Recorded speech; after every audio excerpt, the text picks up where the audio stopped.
Ja, ich möchte die Ausführungen von meinem Kollegen Mohsen Masserath nur Voilà, ein j'aimerais weniges ergänzen. simplement rajouter quelques remarques par rapport à l'intervention de mon collègue. J'aimerais aborder le côté pratique. Comment nous, qui nous sommes plutôt minoritaires en matière de nos efforts pour réduire le temps de travail, comment est-ce que pouvons-nous banaliser et démocratiser ce problème? Canal 3. Ah, Canal 3. Madame la traductrice.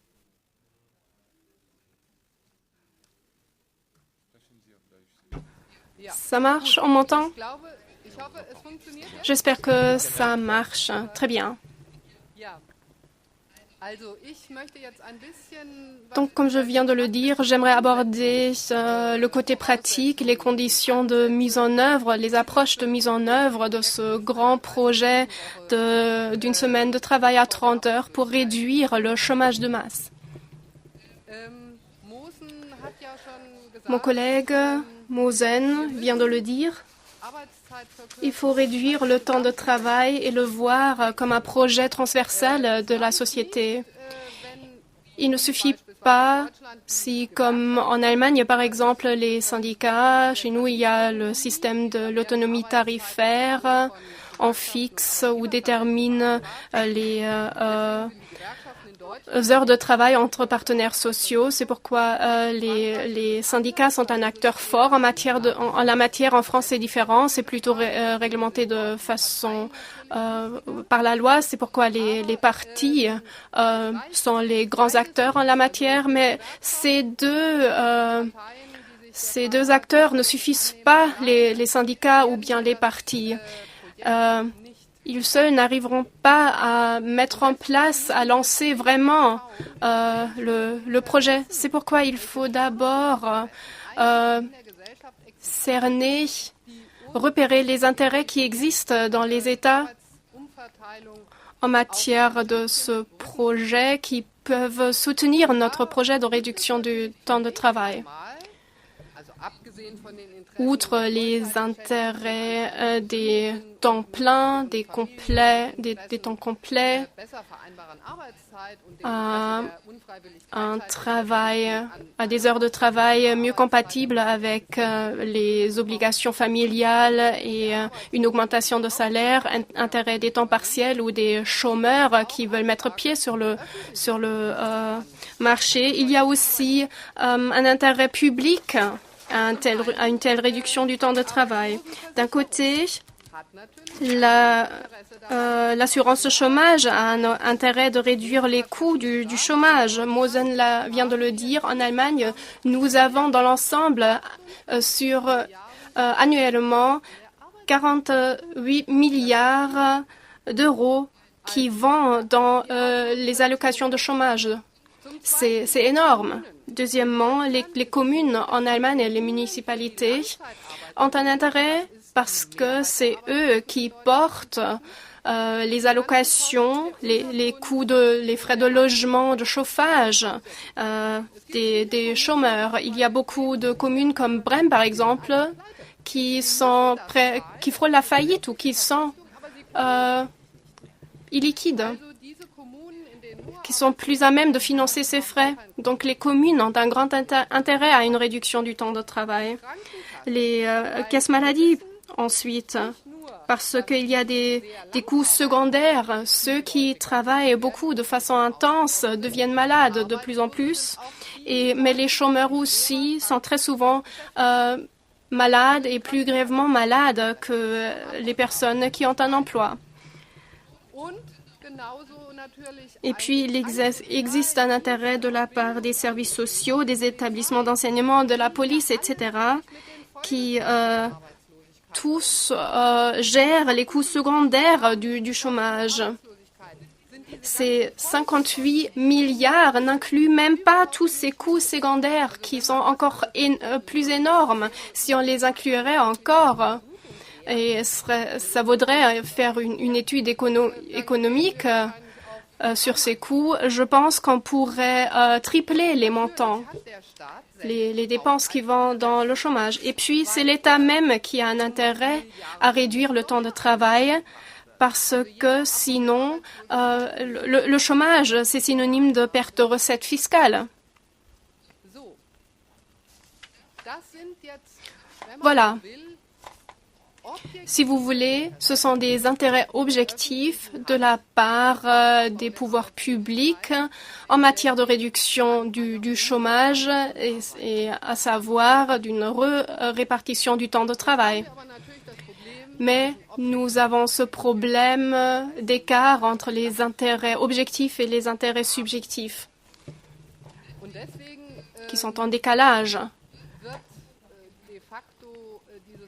C'est pourquoi, de fait, cet intérêt objectif de la part des pouvoirs publics n'intégrait pas des mesures concrètes, n'est pas réalisé en mesures concrètes. C'est pourquoi nous devons trouver des partenaires, des alliés qui défendent ces intérêts objectifs et les formulent en tant qu'intérêts subjectifs.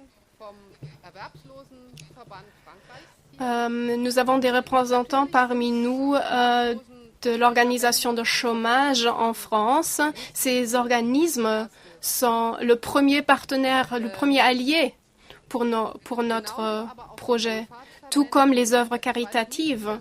Je ne sais pas comment cela fonctionne, comment c'est organisé en France, mais en Allemagne, nous travaillons avec beaucoup d'œuvres caritatives, d'œuvres de l'Église qui s'occupent des problèmes du chômage, des soins, de la santé. Et ces organisations, ces œuvres portent les conséquences en matière de pauvreté d'enfants. Et comme le chômage est la cause centrale de pauvreté, ces organismes ont un grand intérêt subjectif à une réduction du taux de chômage. Un autre allié fort, ce sont les organismes de protection de l'environnement.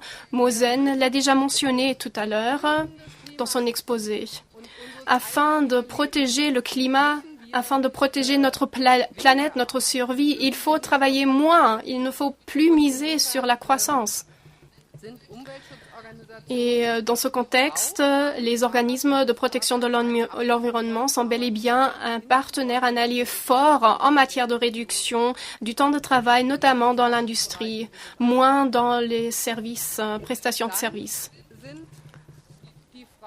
Puis, les organismes défendant la cause des femmes et l'accès égal au travail, ce sont des alliés. Je suis représentante du Conseil des femmes à Brême.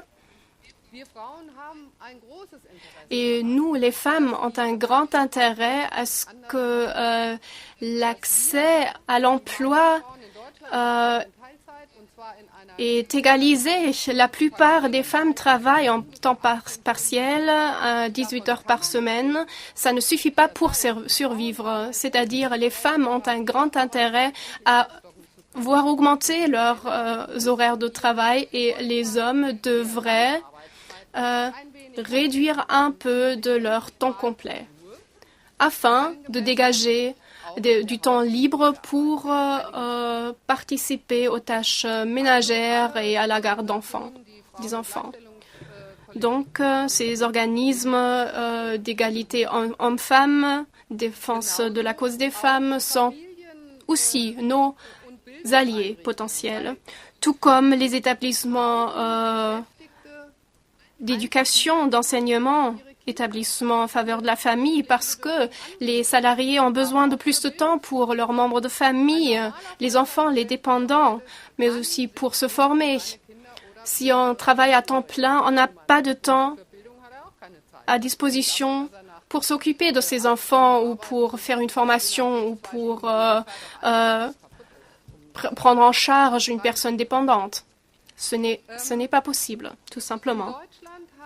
En Allemagne, il existe une spécificité qui n'existe pas en France, si je ne m'abuse. Chez nous, les églises catholiques et protestantes, et notamment leurs organismes de salariés, sont des alliés de notre action. L'Église catholique est la seule organisation qui a appelé à mettre en place les 30 heures, la semaine des 30 heures. Donc la situation est peut-être différente en Allemagne par rapport à la France, mais je ne suis pas sûre. Peut-être qu'en France aussi, il y a certaines approches ou initiatives de la part de groupes appartenant à l'Église. Puis les partis politiques sont aussi nos alliés et je suis ravie d'avoir les trois tendances ici représentées qui s'engagent en faveur d'une répartition du travail. Dans le programme officiel en Allemagne, c'est seulement la gauche, die Linke, qui défend ce projet. Les sociodémocrates l'ont fait il y a 30 ans, mais maintenant, dans les négociations de coalition, la SPD envisage un temps partiel familial subventionné qui est mis sur l'agenda. Alors, c'est possible qu'une semaine de 30 ans peut être atteinte pour les familles, pour des salariés avec des familles pendant 3 ans. Ce sont des petits pas, mais c'est déjà quelque chose. Puis nous avons des alliés très forts dans le monde scientifique. Chez nous, en Allemagne, il y a un grand nombre de scientifiques très reconnus, compétents, venant de la recherche du marché de l'emploi, de la recherche sur l'égalité des sexes, recherche sur les familles, qui sont unanimes sur un fait, le fait que nous avons besoin d'un temps plein plus court. On pourrait également dire temps partiel plus long, mais je trouve c'est malheureux, une expression malheureuse, parce que stigmatisée. C'est pourquoi nous optons pour un temps complet plus court. Et ces scientifiques donc sont unanimes pour proposer, nous avons besoin d'un temps plein plus court qui tourne autour de 30 heures par semaine, 30 heures de travail. Par exemple, la présidente de notre centre scientifique à Berlin, Jutta Almendinger, sociologue et chercheur familial, nous avons besoin d'une semaine de 32 heures, de 30 heures tout de suite pour les familles, c'est qu'elle dit, mais aussi pour promouvoir le potentiel d'une main-d'œuvre qualifiée. Mosen l'a dit tout à l'heure, il y a ce discours idéologique autour de la pénurie de main-d'œuvre et les néolibéraux ont conclu qu'il faudrait encore travailler plus. Mais Madame Almendinger, en tant que chercheur au niveau de qualification, fait la conclusion inverse. Elle dit pour attaquer la pénurie de main-d'œuvre, nous avons besoin d'un temps de travail normal réduit à 32 heures parce que grâce à une telle réduction du temps de travail normal, régulier, toutes les femmes qui ne travaillent pas pour le moment actuellement peuvent mettre pied sur le marché du travail. Et selon des calculs d'un autre institut, on peut dire que nous avons 1,5 million de femmes qui voudraient travailler. C'est donc un potentiel fort. Deuxième potentiel fort, ce sont les salariés plus âgés qui ne supportent plus jusqu'à 65 ans, jusqu'à l'âge de rentrer à la retraite, ce régime intense d'horaire de travail. Et si nous passons à 67 heures, c'est encore moins le cas. Si nous voulons garder et maintenir les salariés plus âgés en bonne santé au travail, nous devons réduire leur temps de travail tout au long de la vie professionnelle pour que nous pouvons vieillir en bonne santé.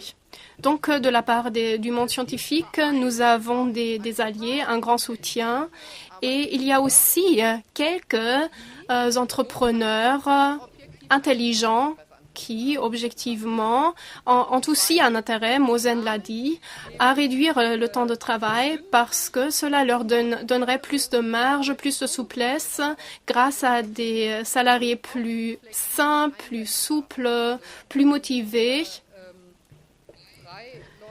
Prenons donc 3 salariés à 30 heures.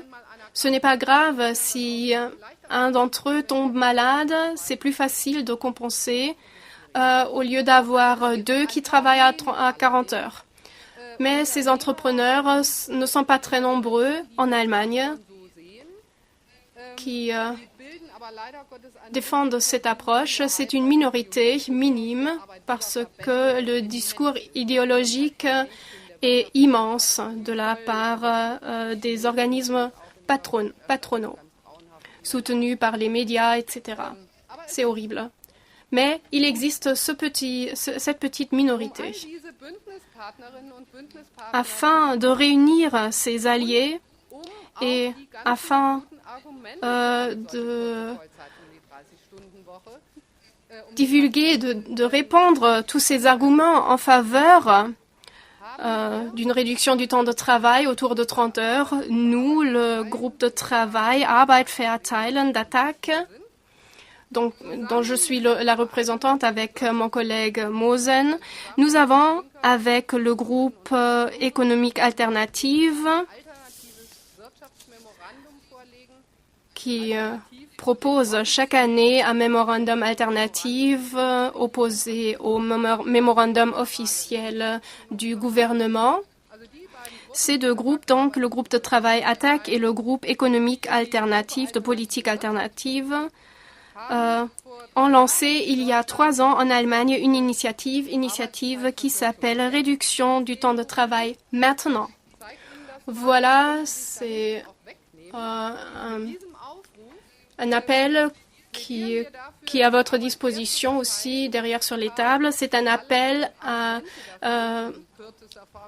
partager le temps de travail, le travail de façon équitable.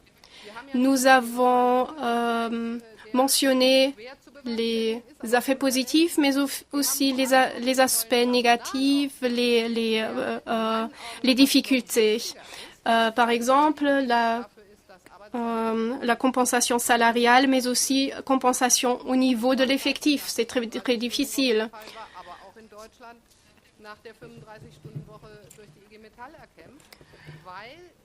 Parce que dans ces 2 domaines, avec l'introduction des 35 heures en France, par exemple, il n'y a pas eu de contraignance à rééquilibrer aussi l'effectif, à compenser au niveau de l'effectif.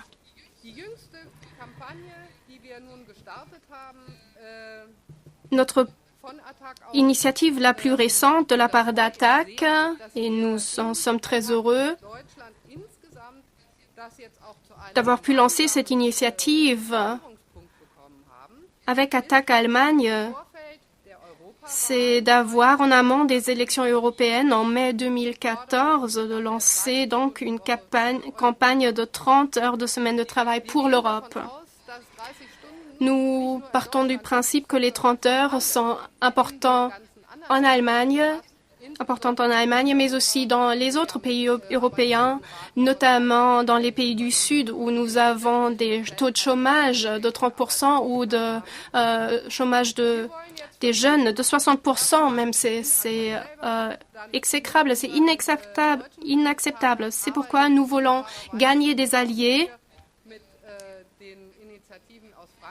nous joindre aux initiatives françaises et aux autres initiatives qui existent en Europe. Nous voulons coopérer avec les députés du Parlement européen pour faire progresser cette campagne 30 heures pour l'Europe. Voilà ma conclusion. Je me réjouis beaucoup que vous soyez venus. Merci de votre attention.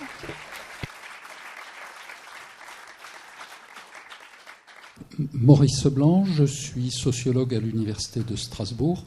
Je suis entièrement d'accord avec vous sur le fait qu'il y a, comme on dit en français, des gisements d'emploi dans l'éducation, la culture, la santé, l'environnement, etc. Le problème à mes yeux, c'est que face à ces besoins non satisfaits, le marché et le néolibéralisme s'organisent et on voit en France un marché des cliniques privées qui est en train de se développer. Ce qui veut dire que les riches pourront avoir une clinique ou une maison de retraite et pas les pauvres. Et en France, on a tendance à croire un peu trop facilement que l'alternative, c'est l'État, et l'État avec toute sa bureaucratie. Et c'est des domaines où la bureaucratie, ça ne marche pas très bien. Et donc, ma question, c'est, en Allemagne, où en êtes-vous des alternatives et comment on peut avoir une alternative à la fois au néolibéralisme et au marché et à la bureaucratie de l'État? Ja, im Prinzip Gesellschafts- oder Systemfrage, aber in Deutschland gibt es Initiativen, sehr starke zum Teil, gegen Privatisierung. In Berlin gab es jetzt einen erfolgreichen Schritt, die Privatisierung von Wasser rückgängig zu machen durch einen Volksentscheid, Volksbefragung. Ein zweiter Versuch, auch die Energieversorgung wieder zu rekommunalisieren, ist leider an wenigen Stimmen gescheitert. Es waren 250 Stimmen oder 25%, Entschuldigung. Die Wahl hat stattgefunden, während ich in einer anderen Welt auf Reise war. Deine Stimme hat gefehlt, genau. Also 25% waren notwendig. Es waren, glaube ich, zustande gekommen 24,3. Das zeigt aber, dass diese Versuche gleichzeitig stattfinden und im Übrigen auch von Attac-Gruppen, die in Berlin sich sehr stark gemacht haben. Wir haben aber noch nicht diesen gesellschaftlichen Zusammenhang zwischen diesen verschiedenen Flanken, zum Beispiel, dass Arbeitszeitverkürzung auch ein anderes Modell sein kann für eine andere Gesundheitsversorgung, für eine breite gesellschaftliche Gesundheitsversorgung, die effizienter ist, preiswerter ist und vorbeugender ist. Diesen Zusammenhang haben wir noch nicht, aber wir können also hoffnungsfroh sein, dass diese Initiativen es gibt. Ich kann das vielleicht noch kurz ergänzen.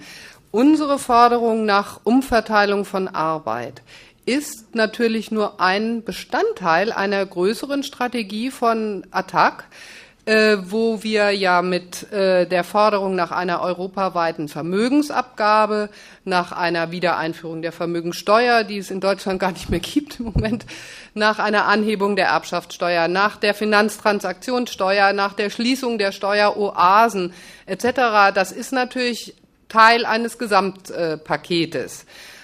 Aber man muss dazu sagen, also Arbeitszeitverkürzung an sich ist natürlich noch nicht die Alternative zum Kapitalismus.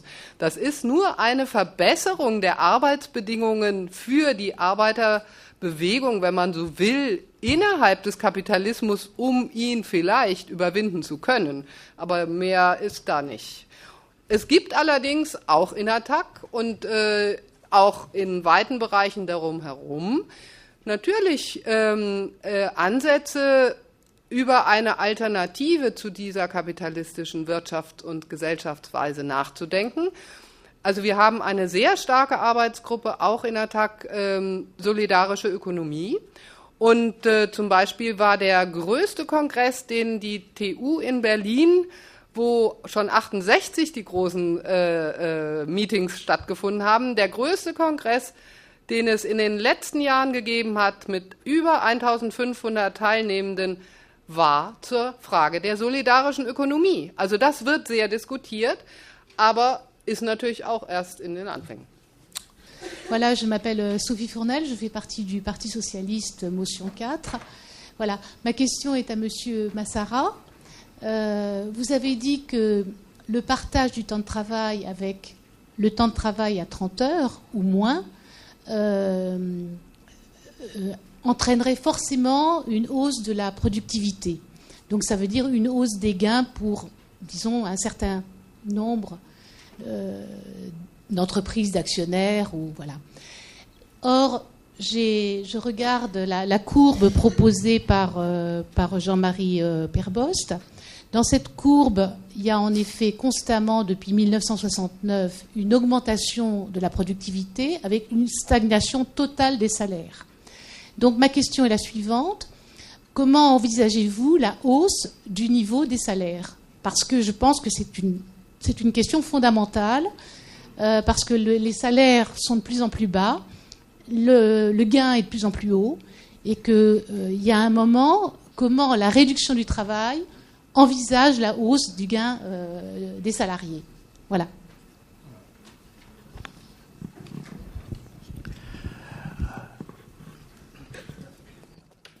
Man könnte hier mit Marktgesetzen argumentieren. Wenn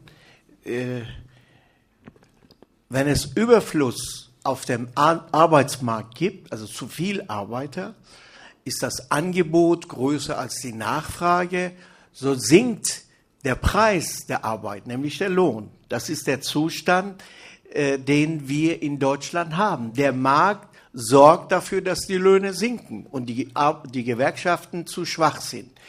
Aber mit 30-Stunden-Woche oder 4-Tage-Woche erreichen wir eine Verknappung der Arbeit, sodass ein Überangebot an Arbeitskräfte in Form von Massenarbeitslosigkeit, das ist ja auch das Ziel, verschwindet.